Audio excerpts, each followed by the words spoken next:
അന്ന് ആദ്യമായിട്ടാണ് ആ അമ്മച്ചി ആ പെൺകുട്ടിയെ കാണുന്നത്. അത് കണ്ടത് പള്ളിയിൽ വെച്ചാണ്. അമ്മച്ചി ദിവസവും പള്ളിയിൽ പോകുമായിരുന്നു. പക്ഷെ ആ പെൺകുട്ടി ആ പള്ളിയിൽ ഉള്ളതാണെന്ന് അമ്മച്ചി അന്നാണ് അറിയുന്നത്. കുന്നേൽ വക്കച്ചൻ്റെ മകളാണ്. അവൾ ഡൽഹിയിൽ പഠിച്ചുകൊണ്ടിരിക്കുകയായിരുന്നു. അപ്പോൾ അവധി കിട്ടിയപ്പോൾ വീട്ടിൽ വന്ന് പള്ളിയിൽ വന്നാണ്. അങ്ങനെയാണ് അമ്മച്ചി ആ പെൺകുട്ടിയെ കണ്ടത്. അവളെ കണ്ട പാടെ തന്നെ അമ്മച്ചിക്ക് വളരെ ഇഷ്ടമായി. തൻ്റെ മരുമോളായിട്ട് അവൾ വന്നുവെങ്കിൽ കൊള്ളായിരുന്നെന്ന് അമ്മച്ചി ആഗ്രഹിച്ചു. അമ്മച്ചി അതിനുള്ളതായ ചില നീക്കങ്ങൾ ആരംഭിച്ചു. തൻ്റെ മകന് രാജന് അവളെ വിവാഹം കഴിക്കാൻ തക്കവണ്ണം വേണ്ടതായ കാര്യങ്ങളൊക്കെയും അമ്മച്ചി അവിടെ ചെന്ന് ചോദിക്കുകയൊക്കെ ചെയ്തു.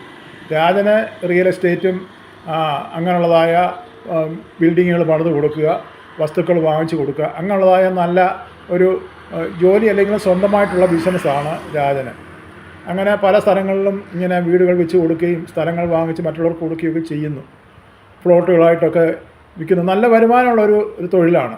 അപ്പോൾ തനിക്ക് ആ ഒരു മകൻ മാത്രമേ ഉള്ളൂ. അപ്പോൾ ആ മകൻ്റെ ഭാര്യയായിട്ട് ഈ അമ്മണിക്കുട്ടി വന്നാൽ കൊള്ളാമെന്ന് ഈ അമ്മച്ചി ആഗ്രഹിച്ചുകൊണ്ട് ആ അമ്മണിക്കുട്ടിയെ അവിടെ വരുത്തുവാൻ വേണ്ടി, അല്ലെങ്കിൽ തൻ്റെ മകനെ വിവാഹം കഴിക്കാൻ വേണ്ടി വേണ്ടതായ കാര്യങ്ങളൊക്കെ അവ ഒരുക്കി കൊടുത്തു.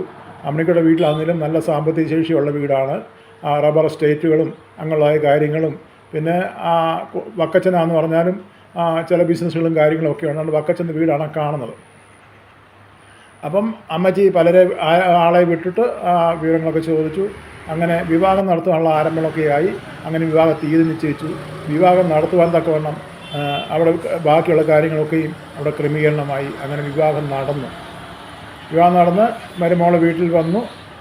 മരുമോൾ വന്നപ്പോൾ അമ്മച്ചിക്ക് വലിയ സന്തോഷമൊക്കെ ഉണ്ടായി. വലിയ സന്തോഷമാണ്.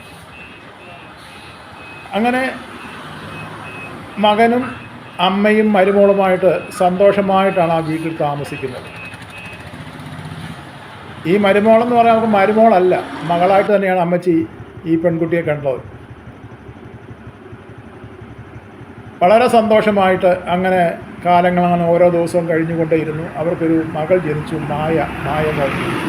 മായമോളെ അങ്ങനെ താഴത്ത് വയ്ക്കാതെ ഈ അമ്മച്ചി അവളെ ലാളിച്ചുകൊണ്ട് ഓരോ ദിവസവും ഇങ്ങനെ മുന്നോട്ട് പോയി. അവളുടെ ജീവിതത്തിൽ വളരെ സന്തോഷമാകുന്ന ഓരോ ദിവസങ്ങളും കഴിഞ്ഞു പോകുന്നു. തൻ്റെ ഭർത്താവിൻ്റെ ജോലി കാര്യങ്ങളിലൊക്കെയും ഈ അമ്മണിക്കുട്ടിയും സഹായിക്കുന്നുണ്ട്. യാത്ര ചെയ്യേണ്ടതായ ആവശ്യങ്ങളൊക്കെയും ഉള്ളപ്പോൾ ഈ കുഞ്ഞിനെയും കൊണ്ട് ഈ രാജന് അമ്മണിക്കുട്ടിയും കുഞ്ഞുമായിട്ട് യാത്ര പോകും. അപ്പോൾ ആ സമയത്ത് ചിലപ്പോൾ അമ്മച്ചി തനിച്ചായിരിക്കും വീട്ടിൽ. അതിനൊന്നും അമ്മച്ചിക്ക് യാതൊരു പരിഭവമോ ഒരു പ്രയാസമോ ഒന്നുമില്ല. തൻ്റെ മക്കളെ സന്തോഷമായിട്ട് കഴിയണമെന്നുള്ളതായ ഒരാഗ്രഹം, ചിന്ത മാത്രമേ ഉള്ളൂ. അങ്ങനെ ബിസിനസ് കാര്യങ്ങളിലൊക്കെയും ഈ അമ്മണിക്കുട്ടി രാജനെ ഇങ്ങനെ സഹായിച്ചു. അവരെ ഒന്നിച്ച് യോജിച്ച് എല്ലാ കാര്യങ്ങളും ചെയ്തു. വീണ്ടും അവരുടെ ജീവിതത്തിൽ ഓരോ ദിവസം അടിക്കടിയായ അഭിവൃദ്ധികൾ വന്നുകൊണ്ടിരിക്കുകയായിരുന്നു. അവർക്ക് ഒത്തിരി സ്ഥാപനങ്ങളുണ്ടായി, കാര്യങ്ങളൊക്കെ ഉണ്ടായി, ബിസിനസ് സ്ഥാപനങ്ങളുണ്ടായി. ആ കാണുന്ന കടമുറികളൊക്കെയും അവരുടേതാണ്.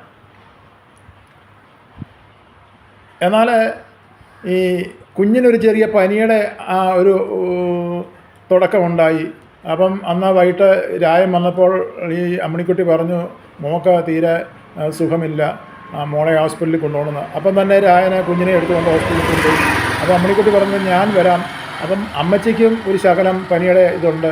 അപ്പോൾ അമ്മച്ചിയെ പോകാൻ വേണ്ടി വിളിച്ചപ്പോൾ അമ്മച്ചി പറഞ്ഞു, ഞാൻ വരുന്നില്ലെന്ന് പറഞ്ഞു. അപ്പം അമ്മണിക്കുട്ടി പറഞ്ഞു, അമ്മച്ചിക്ക് ഞാൻ കൂട്ടുന്നാളെന്ന് പറഞ്ഞു. രായം കുഞ്ഞിനെയും കൊണ്ടുപോയി. വരുന്ന സമയം കുഞ്ഞിനെ കൊണ്ടുപോയി ഒത്തിരി സമയമായിട്ടും കാണുന്നില്ല. വരുന്ന സമയം കഴിഞ്ഞിട്ടും കാണാത്തത് കൊണ്ട് വളരെ പരവശയായിട്ടിരുന്നപ്പോൾ പെട്ടെന്ന് അവിടെയൊക്കെ പലരും കടന്നു വന്നിട്ട് പറഞ്ഞു, രായനും കുഞ്ഞും ഇങ്ങനൊരു അപകടത്തിൽപ്പെട്ടു എന്ന് പറഞ്ഞു. അമ്മണിക്കുട്ടി കരഞ്ഞു വിളിച്ച അമ്മയും മകളുമായിട്ട് ആശുപത്രി ചെന്നു ഇവർ കാണുന്നത് ഈ രാജിൻ്റെയും കുഞ്ഞിൻ്റെയും മൃതദേഹമാണ്. വളരെ സങ്കടകരമായ ഈ കാഴ്ച വളരെ ദുഃഖത്തിലാഴ്ത്തിയ നാട്ടുകാർ അങ്ങനെ അതിൻ്റെ ബാക്കി കാര്യങ്ങൾ, കർമ്മങ്ങൾ, അതിൻ്റെ അടക്കത്തിൻ്റെതായ കാര്യങ്ങളൊക്കെ നടത്തി അമ്മണിക്കുട്ടി മടങ്ങി വീട്ടിൽ വന്നു. ബന്ധുക്കളും സ്വന്തക്കാരും ഒക്കെയുണ്ട്. വന്നിട്ട് പെട്ടെന്ന് അവൾ മുറിയിൽ കയറി കതക് അടച്ചു. നേരം വെളുത്ത് എല്ലാവരും അമ്മണിക്കുട്ടിയെ വിളിച്ചിട്ടൊന്നും അമ്മണിക്കുട്ടി കതക് തുറക്കുന്നില്ല.